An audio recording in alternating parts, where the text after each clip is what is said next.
अब तक आप लोगों ने ये समझ लिया कि हम हाथों से प्रयोग होने वाले औजार उनको हम हाई कार्बन स्टील का क्यों बनाते हैं, क्यों कहते हैं उसको हाई कार्बन स्टील, क्योंकि इसमें कार्बन की प्रतिशत ज़्यादा होती है, वो हार्ड हो जाते हैं। तो सबसे सस्ता विकल्प बनाने के लिए हम उसको हाई कार्बन स्टील के बना देते हैं, हाथ से प्रयोग होने वाले सारे औजारों को।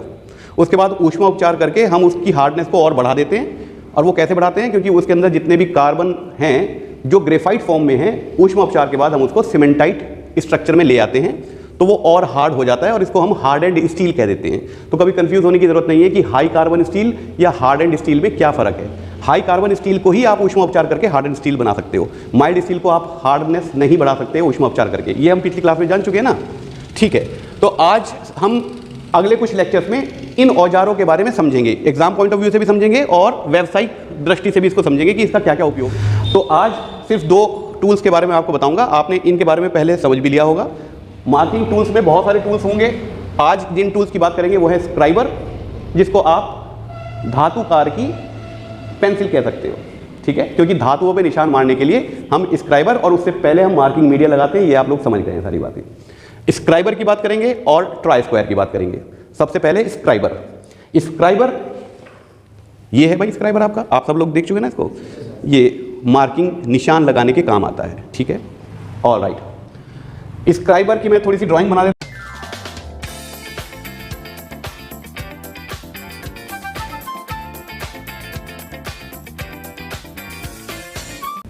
इसके पार्ट्स के नाम समझ ले पहले। जहां से हम मार्किंग की लाइंस लगाते हैं उसको हम मार्किंग टिप कहते हैं। बाकी पूरी इसकी बॉडी कहलाती है और इसकी बॉडी के ऊपर एक नर्लिंग की हुई होती है, नर्लिंग टूल से, ताकि हाथ से पकड़ के इसमें ग्रिप बनी रहे, ये फिसले ना, तो इसको नर्ल पोर्शन या ग्रिप भी कहते हैं। और ये वाली जो आपकी मार्किंग टूल है जिसको हम स्क्राइबर कह रहे हैं, इसका टाइप है स्ट्रेट। स्ट्रेट मतलब सीधा। किस धातु का बना होगा ये? हाई कार्बन स्टील का बना होगा, ठीक है। इसमें तो कोई दिक्कत नहीं है क्योंकि हाथ से ही प्रयोग होने वाला औजार है, निशान मारेगा, खुद को घिसना नहीं चाहिए, जहाँ पे निशान मारना है वो भले ही उस पर निशान लग जाए, इस पर निशान नहीं आना चाहिए। बात समझ में आ रही है? निशान आना और घिसना एक ही तो बात हुई बेटा। तो ये हाई कार्बन स्टील का बनेगा। इस पॉइंट से हम मार्किंग करते हैं, बाकी ये इसकी बॉडी कहलाती है, उसके ऊपर नर्लिंग हो रखी होती है। तो एक दूसरी तरीके का शेप का स्क्राइबर होता है, उसको हम कहते हैं bent scriber. Bent scriber, bent मतलब मुड़ा हुआ। उसमें क्या होता है कि ये वाला जो पीछे वाला पोर्शन है, आगे का पोर्शन सेम रहेगा, पीछे का पोर्शन हम 90 डिग्री पे उसको घुमा देते हैं और यहाँ पर भी एक मार्किंग टिप मिलती है आपको। इसको हम क्या कहेंगे? Bent scriber. ये 2 तरीके के मिलते हैं मार्केट में। इनके साइज की अगर मैं बात करूँ आपसे, तो आमतौर पर जैसे ये 6 इंच का है, 4 इंच का, 6 इंच का, 8 इंच का स्टैंडर्ड होते हैं, ये मिल जाते हैं आपको मार्केट में। इसके अलावा आप इसको किसी भी साइज़ का, वैसे तो ये घिस घिस के छोटा होता ही चला जाएगा ना भाई, कभी ना कभी तो घिसेगा, इसकी धार तो लगानी पड़ेगी ना भाई। तो जैसे जैसे धार लगाएंगे घिसता चला जाएगा। आमतौर पर मार्केट में ये 8 से लेके और 4 इंच तक अवेलेबल होंगे आपके पास। आप इससे छोटे और बड़े के साइज़ के बनवा सकते हैं, कोई बहुत बड़ी बात नहीं। इस बेंट स्क्राइबर का प्रयोग क्या होता है, आगे जाके हम एक और मार्किंग टूल देखेंगे, उसको हम कहते हैं मार्किंग ब्लॉक। मान लीजिए आपका जॉब कुछ ऐसा है और आपको यहाँ पर लाइन मारनी है, मार्किंग ब्लॉक में इसको रख के ऐसे लाइन मारना थोड़ा मुश्किल हो जाएगा। इसका ये पॉइंट 90 डिग्री पे झुका हुआ होगा, तो हमें सुविधा नहीं हो जाएगी कि हम यहाँ से इसको पकड़ के ऐसे लाइन मारेंगे तो वो नीचे की तरफ लाइन मार देगा। तो टॉप सरफेस पे अगर हमें मार्किंग करनी है और हमारा मार्किंग जो ब्लॉक है जिसमें स्क्राइबर को हमने पकड़ा हुआ है वो नीचे कहीं चल रहा है, तो ऊपर की तरफ मार्किंग कर देगा, तब हमारे पास बेंट स्क्राइबर की आवश्यकता आ जाती है, ठीक है।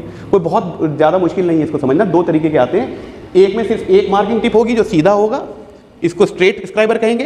एक में 2 मार्किंग टिप आपको मिलती हैं, एक 90 डिग्री पे झुकी हुई होती है, तो हम उसको बेंट स्क्राइबर कह देंगे। अब दूसरी चीज़ बनाता हूँ, उसका नाम है, देखिए स्क्राइबर को या तो आप स्केल के साथ प्रयोग करेंगे, स्केल के साथ प्रयोग कर सकते हैं ना, और दूसरी हमारे पास औजार होता है उसको हम कहते हैं ट्राई स्क्वायर, इसको राइट एंगल भी कहते हैं। और इसमें क्या होता है, ये वाला कोण भी 90 डिग्री का, अगर ये कोण 90 डिग्री का है और ये दोनों सीधी हैं, अगर ये दोनों पैरेलल हैं एज, तो आप समझ जाओगे ये वाला कोण भी 90 डिग्री का होने वाला है। आपने ये देख लिया, ये क्या चीज़ है, ये दिखाई दे रहा है, ये है आपका ट्राई स्क्वायर। इसकी जरा एक डायग्राम बना दूं।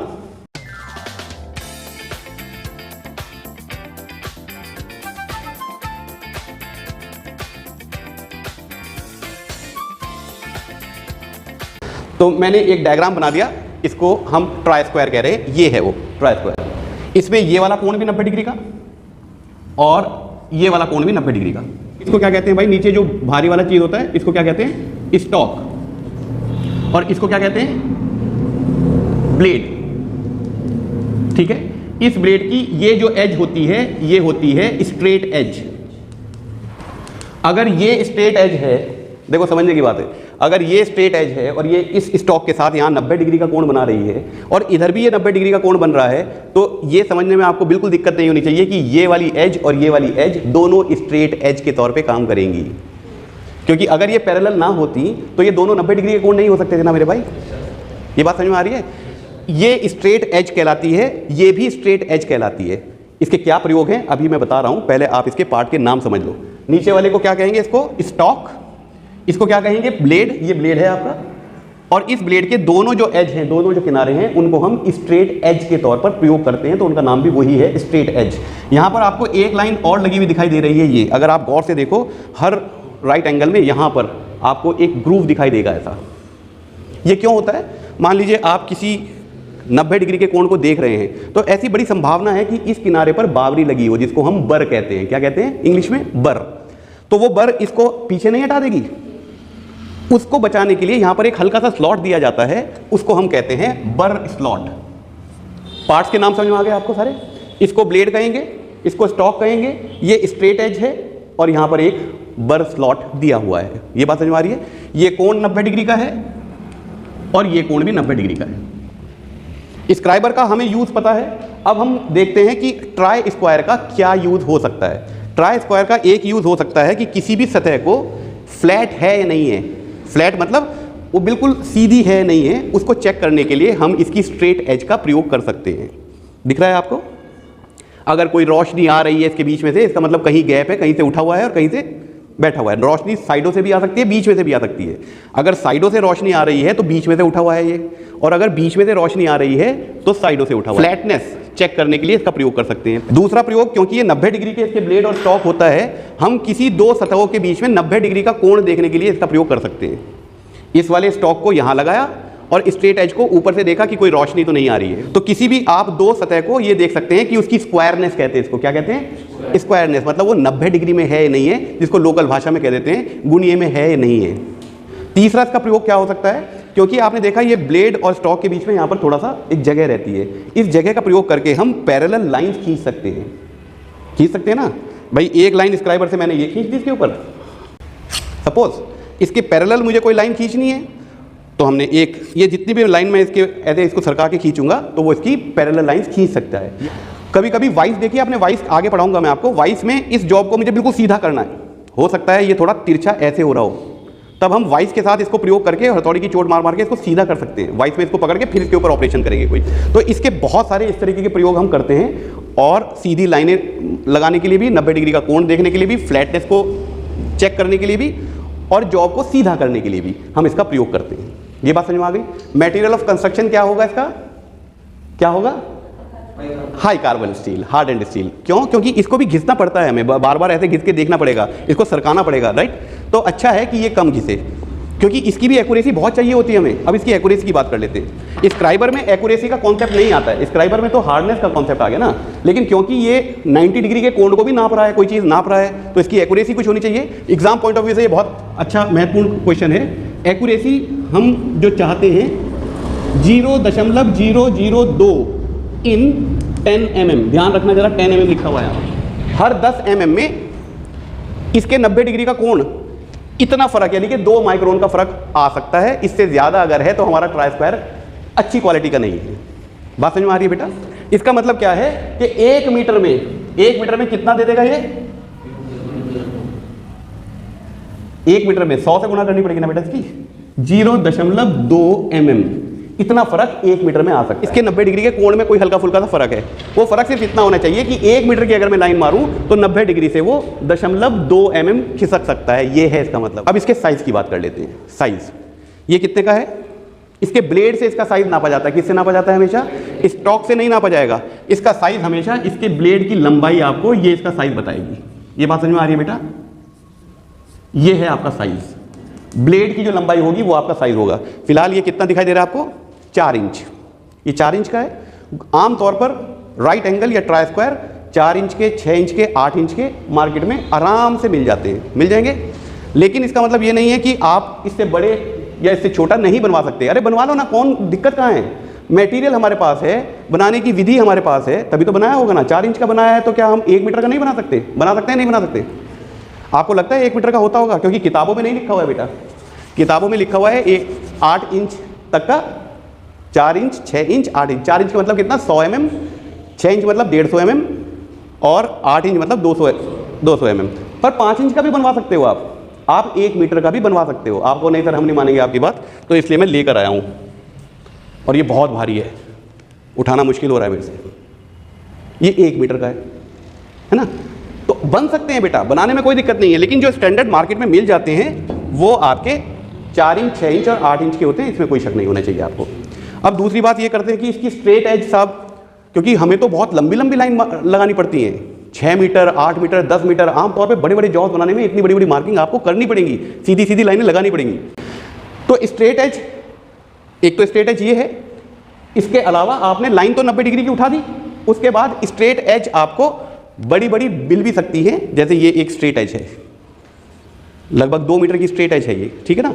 तो आपने जो गुनिये से लाइन लगाई, उस लाइन के साथ हमने इसको लगाया, और जितनी लंबी आपको लाइनें मारनी है उसे आगे कर करके हम लगा देते हैं। जैसे स्केल से हम लाइनों को बड़ी मार देते हैं ना, इसको हम स्ट्रेट एज कहते हैं। क्या कहते हैं भाई? सीधी पट्टी, इसको हिंदी में कह दो, सीधी पट्टी। आपके ब्लेड भी यही काम कर रहा है, और अलग से भी ये स्ट्रेट एज मिलती है, बहुत सारे मटेरियल ऑफ कंस्ट्रक्शन में मिल सकती है। लकड़ी की भी मैंने देखी है, लकड़ी की स्ट्रेट एज होती है, ठीक है?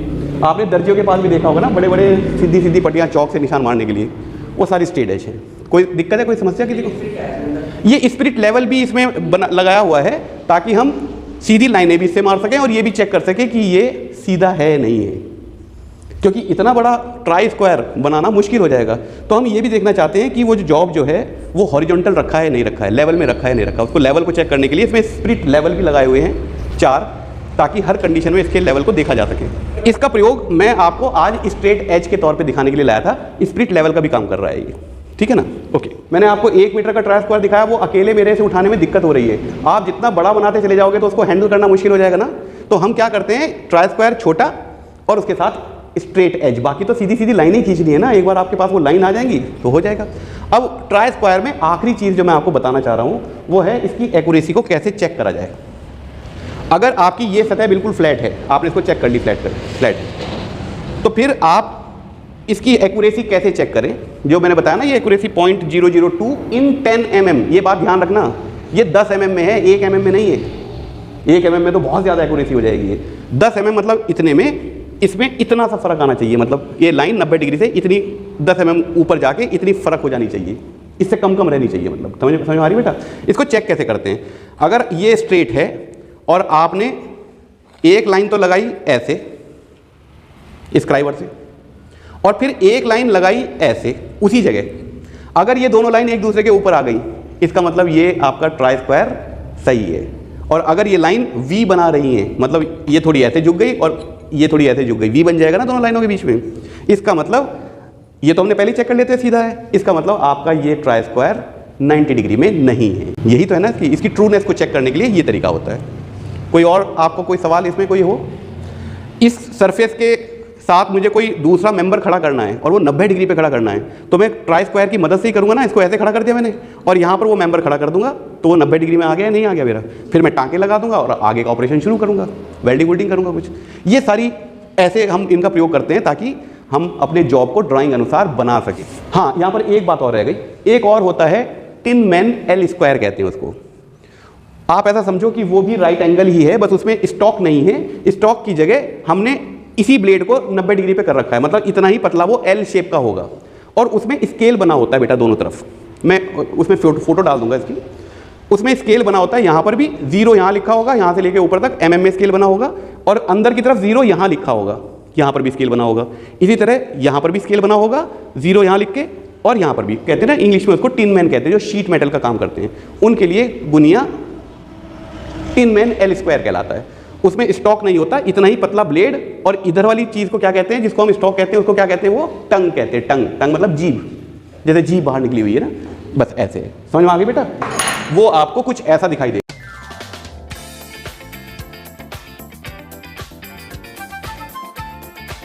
ये 0 है, 0 या तो यहाँ से शुरू होगी 0 ऐसे और ऐसे, या जीरो यहाँ से शुरू होगी, ऐसे और ऐसे, स्केल ऐसे शुरू होगा, जीरो यहाँ पर, बस ये पतला सा होता है, इसको कहते हैं ब्लेड और इसको कहते हैं टंग, TONGUE, टंग।